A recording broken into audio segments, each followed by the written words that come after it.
naționale, din care o parte va fi, cea mai importantă parte va fi dedicată oncologiei.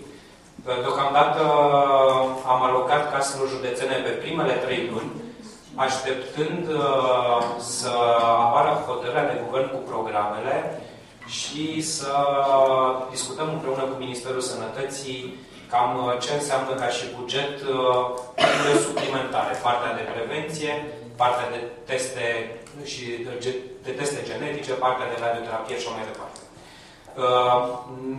Nu vă pot da o sumă finală, vă pot spune însă că este în jur de 1.200 de milioane, cam la asta ne-am gândit pentru anul 2014, în condițiile în care în 2013 am avut 1.063. Aici, așa cum vă spuneam, ar trebui să intre toate lucrurile suplimentare și o susținere a numărului de 7.500 de pacienți, cel puțin pentru prima parte a anului. Dacă va crește numărul de pacienți, dacă, sau când, mai bine zis, că dacă nu mai e o discuție, ci când se va actualiza lista și intră noile molecule, în mod evident, vorbim de cu totul și cu totul alt buget. De aceea, luați această cifră doar ca o cifră orientativă pentru ce avem în acest moment. Pentru primele 3 luni am alocat caselor județene bugete similare cu sfârșitul anului trecut, care să cuprindă numărul nou de pacienți, pentru că deocamdată în programul de oncologie avem doar medicamente.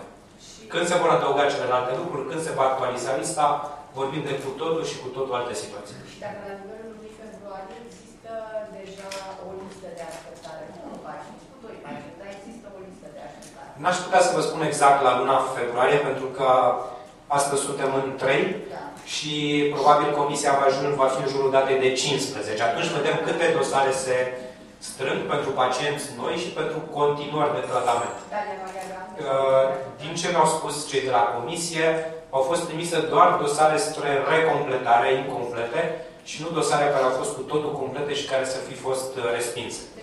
Dar așa cum vă spuneam, din experiența pe care o au colegii mei de la casă, în mod constant se vor adăuga pacienți. Vorbim deocamdată doar de 4 luni, octombrie, noiembrie, decembrie și ianuarie, unde vorbim de un număr de cam 7.500 de pacienți.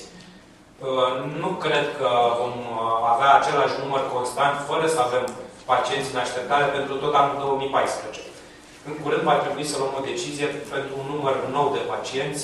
Probabil că spre sfârșitul primăverii, spre sfârșitul primului trimestru, va trebui să facem acest lucru. Mai vorbit o reevaluare a listelor. Adică asta presupune că vor fi scoși anumiți pacienți de pe liste pentru că, nu știu, nu răspund la tratament sau după ce criterii ar putea fi scoși de pe liste? Nu, vorbeam de o reevaluare a listelor de medicamente și nu de...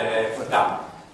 Și aici, așa cum vă spuneam, există câteva recomandări ale celei mai puternice instituții, poate din lume, de management sanitar, de politici sanitare, care este Institutul NICE din Marea Britanie.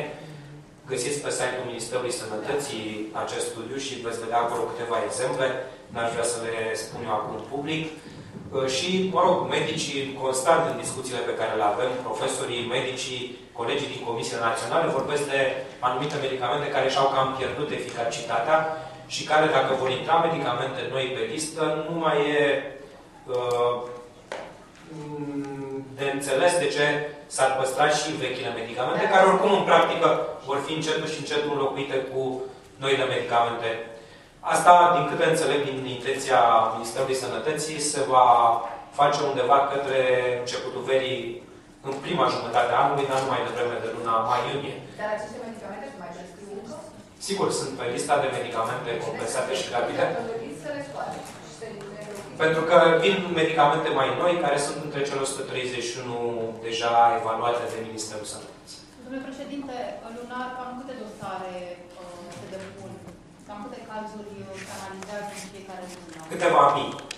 4-5 mii, dar cele mai multe sunt continuări de tratament care pur și simplu se fac automat. Trebuie doar să se verifice de către Secretariatul Tehnic și sigur în fața profesorilor avem doar lista că toate documentele sunt depuse, sunt în ordine pentru că există niște cerințe legale. Și vine Curtea de Conturi și dacă am prelungit un tratament unui pacient care nu are toate actele la dosar, acei medici vor trebui să acopere acest tratament și vorbim de de euro lunar. Ceea ce într-adevăr se discută și ia un oarecare timp sunt cele în jur de câteva sute până la 1000 de noi tratamenți, de noi pacienți în fiecare lună și care până acum, cu excepțiile celor care nu au dosarele complete, au fost aprobate. Și doamna pe doamna Vlad de... Vă las cu doamna Vlad, cu domnul doctor.